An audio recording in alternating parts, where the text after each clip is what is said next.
Hello ladies and gentlemen, welcome back to the channel where today we are going to take a look at our £100 challenge, where I have challenged myself over the next year, or the previous year because this is recorded after the fact, to go and watch as many football games as I possibly can from as many different grounds and different clubs as possible for under £100. So let's just jump straight into it and show you what games I managed to get to over the year and how much that cost. So here we go. First up, we were off to Snows Stadium, the home of AFC Totton, but we weren't there to see Totton this time round. It was in fact Saints B team taking on Derby County under-23s in the Premier League 2. So it was top of the table taking on bottom, so a bit of an interesting one. You can see the ground, a lovely little ground, all enclosed with, on the left-hand side, some smaller seating. And then on the right, a bigger stand where the teams would come out. Obviously, all the dugouts, that sort of thing, were there as well. Now, we were there to see Saints B team. That was the main reason we came along to this one. It was a game that was interesting to watch. You got to see a few players from the Saints B team that were able to give you a bit of excitement. Players like Kamari Doyle, Don Ballard, and you even had Jimmy J Morgan, who's now moved on to Chelsea, of all teams. So with that said, and the players coming out now, I can let you know that it was a £5 entry, so not bad at all for some academy football and some potential Premier League players in the future. But with that, let's jump and take a look at the game itself. So things started off very quickly. The first 2 minutes, Jimmy J Morgan was put through on goal and was able to slot that past the keeper to make it 1-0. It didn't count though. It was offside, as you could see. But this time, it did count. Kamari Doyle getting the goal. A lovely turn by Thierry Small on the left-hand side, finding Don Ballard, who fired the ball across the box. The defender didn't quite deal with it as well as he'd probably hoped to have done, and Kamari Doyle was there just to tuck that one away. A lovely finish in the end, and Ballard doing well against the fullback. It's just unfortunate that the defender wasn't quite able to deal with it. And you could see that in this game, there was a disparity between the two sides, but this was a real bit of quality, and you could understand why Chelsea were so keen to bring him in at this year. Jimmy J Morgan knocking it through the defender's legs and slotting it bottom right hand corner. A lovely, lovely finish indeed, and one that any man would be very pleased with. But finally, it was a 3-0 game, and a clearance long from defending a free kick by Saints did lead to Don Ballard working really hard and doing really well, coming towards the box from the halfway line, knocking over a few players, getting it past a couple, and then slotting it in with his left foot. I mean, that doesn't show how brilliant he was. I don't know what will, because that was a phenomenal run to start with, and him being able to get that onto his left foot in the end and sliding it in was very nice. But that was it. It was a 3-0 win to Saints against Derby County. And like I say, it was a game very much worth the £5. Not a bad run so far, indeed, especially considering it's the first game of the year for the challenge. £5 out of 100, so that's £5 down. We've got another £95 to spend. What are we going to look for? Well, I'm sure I can show you in the next clip. And yes, next up was another Southampton game. This time it was with the first team. We were off to St Mary's to watch Saints take on Manchester City in the Carabao Cup quarter-final. And what a game it was. We'll get to that and we'll show you kind of a bit about what happened, because it was a very exciting one. I wanted to go to this one purely to see Erling Haaland play. I haven't got to see him yet, and I was lucky enough to get him to come out and play. Maybe not the result he was hoping for, but certainly one that was entertaining for us. The price for this one, though, was a £27 a ticket. Nothing special. It was a usual kind of seat in the ground. I've been here a few times as a Saints fan, had a season ticket for a long while. So, of course, I was very much well aware of what I was getting when heading into the stadium and checking in with our tickets. And it's a lovely stadium, I have to say. It's all fully enclosed and you get a good view of all around the ground. Of course, the concourse itself is nice as well. You get a few options for what you can eat. Nothing spectacular because, of course, the alcohol and that sort of thing are all sponsored and specific to the ground, so you don't get much choice in that regard. Of course, there was also Sammy Saint there flossing, which was interesting to say the least. Entertaining for the kids, I assume, is the reason for that one. But that wasn't all that we saw. Like I say, as the players come out, let's show you kind of how the game ended up going for Saints and what the result ended up being. So, of course, it was a great day for Saints, with a lovely ball being played through initially on the half term, going up and over by Sekou Mara. That wasn't all. So he did manage to latch onto a ball across the box by Lianco, which gave Saints the 1-0 lead. What a pass that is, and a fantastic finish. Shame he hasn't done it much more since then, but he really, really shone this game. And then Musa Djenepo, what a goal this is. Saw the keeper Ortega off his line and was able to lob him from such a range, and that gave the game 2-0 to Saints. Of course, there is the man I was there to see on the bench, Erling Haaland, and at this point I was certainly expecting him to come on, and he did. In the end, he was brought on. They brought on all the big guns, to be quite honest. They were very much in panic mode, Man City, but there you go. What can I say? It didn't work. It didn't happen, even with Haaland and the like coming on, along with Kevin De Bruyne and all that sort of thing. But it was nice to see him play, certainly. Of course, Saints were the ones to finally stop Man City from getting the quadruple.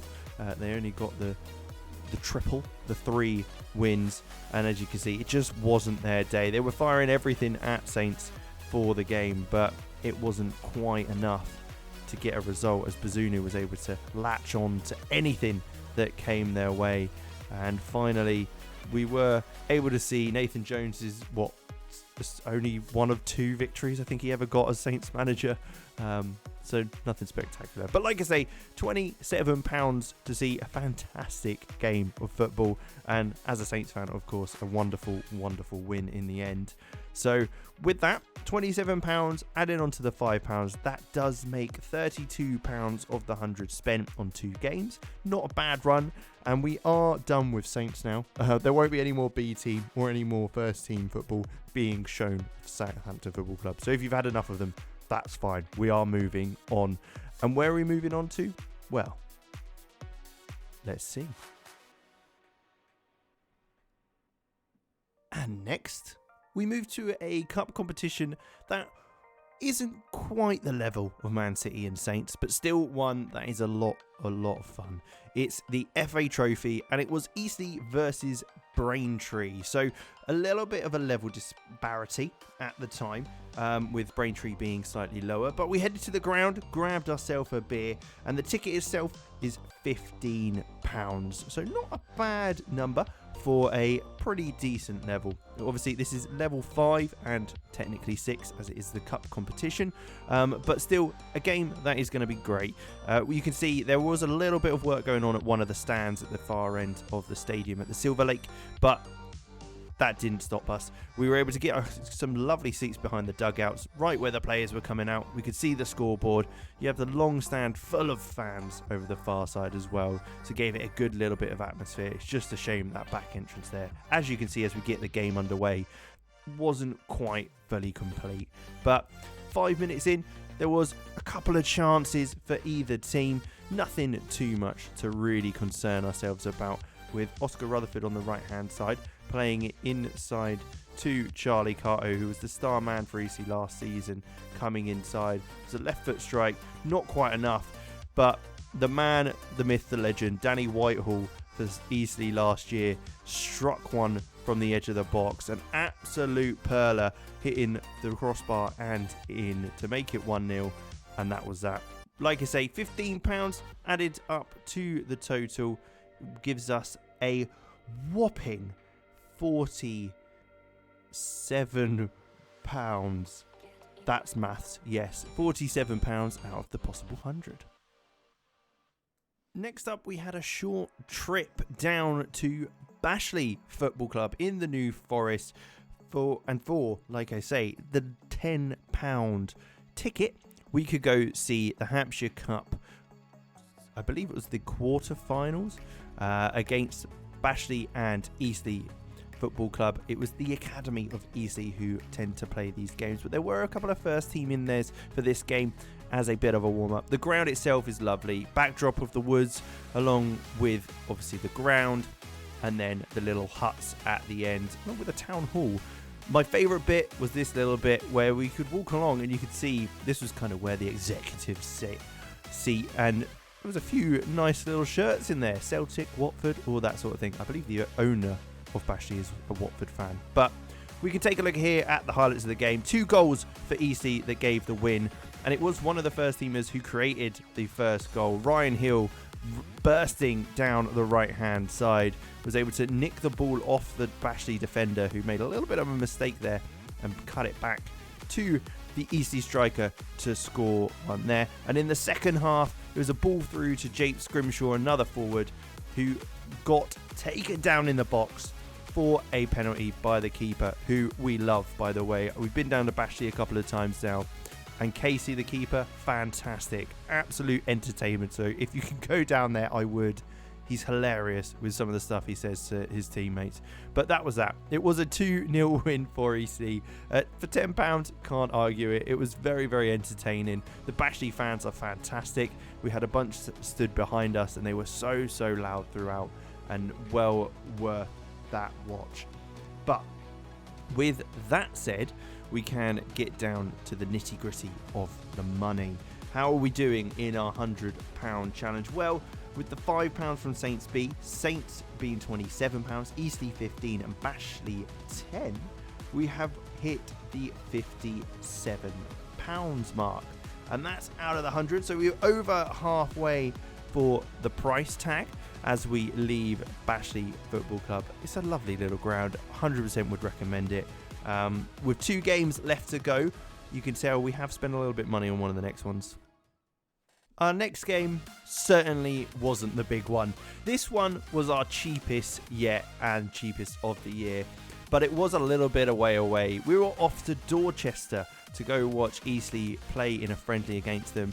But before that, we headed to Blue Pool, which was a lovely little area where the pool is blue, and as blue as it can be. These videos don't show you the full extent, but it was a lovely little walk, so we made a bit of a day of it as it was a little bit further away.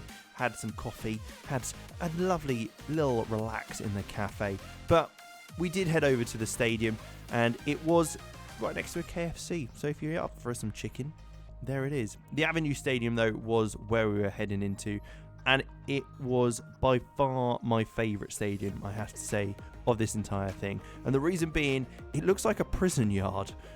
I don't know whether I can't imagine it was one at any point, but as you can see, all the way around there was this high brick wall, and then in each corner there was kind of this tower. I know they used one of them for at least for kind of the food shack. There's toilets in one corner as well, but it was a fascinating ground to be in, and one that I'm so glad I've been along to anyway. But as the players come out, what I can say is, unfortunately, we don't have any footage of this game. It was a £6 entry, so like I say, the cheapest we've had the opportunity to go to, other than Saints B, I should correct, actually, because that was £5. But it was a 3-0 loss for Eastleigh in this one. Dorchester racking up the goals against a youthful Eastleigh side. A mistake by the goalkeeper, Tommy Scott, did lead to their second, as you can see. He's not looking very happy there. And then a third before half-time kind of wrapped things up for Eastleigh with that one. But like I say, I thoroughly enjoyed my time. Either way, the ground itself was lovely to go along to. And I'd say worth £6 for a little trip out for the day. So highly recommend Blue Pool. Highly recommend the likes of Dorchester Football Club as well. And like I say, £6, second lowest price for any game. Look at this shot. I was just very happy with this shot. Just admire it for a little bit whilst I talk to you.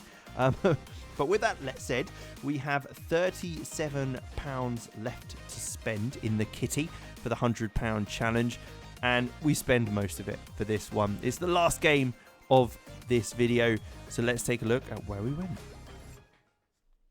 So our final trip and the longest and most expensive trip we made for a football match this year was our England versus Australia friendly game. We headed up on the Friday to London. We made a little bit of a day of it, having a little wander around, but we did make our way to the stadium. Wembley Stadium, what a masterpiece. It's massive, and it's the first time my partner had been there for a football match, so it was a little bit of a special day in that sense. And hopefully we would get a good game to boot. Of course, there was a big game on the Tuesday against Italy, so we weren't expecting to necessarily see all the big stars, but we'd have liked to seen a few, and we certainly did. For £35 we got the ticket. We were up in the gods, that's for sure. We were probably 6 or 7 rows from the back of the ground, but what a view it was to have there, and a bit of a light show as the players came out as well. Can't complain. There was a few interviews that were going on during the game, or not during, just before, but we couldn't quite hear them. Wasn't perfect, and the game did end up being a bit of a slow burner, we could say. But the crowd kept it going with a Mexican wave, of course. That's what us England fans love to do. It's when things get boring, just do a Mexican wave. But we have got highlights for this one, and it was one which we got to see a couple of good little moments. That one there, the save from Sam Johnstone. Ollie Watkins did get played through on goal, just wide of the post in the 28th minute. Or it hit the post. I don't think the defender actually got a touch of it in the end, but it was a lovely little bit of little movement. James Maddison getting the ball through to Ollie Watkins, who had enough chances this game to get a couple of goals, so really quite disappointed in him and his performance that day. This was the goal for sure. The ball came in, Trent Alexander-Arnold doing what he does best and delivering a ball into the box with Jack Grealish at the back post. He took it down, struck it well, and Ollie Watkins was there at the back post just to make sure it went in. And that was that. It was after that 30 minutes of not much at all. But we went to see England play. It was probably, I think, my second time of seeing them play at all, and second time at the stadium. It was nice to go along, but not much to really say other than that. £35 though does bring our total up to 98. Unfortunately, unless we go to some Sunday League games, which I have been to this season to watch a few friends and family play, we're not going to get any game for £2, I don't think. At least at my age, that's for sure. So with that, we will leave it there. £98 out of a possible 100. 6 games travelled to from London to Dorchester, and a great time I had as well.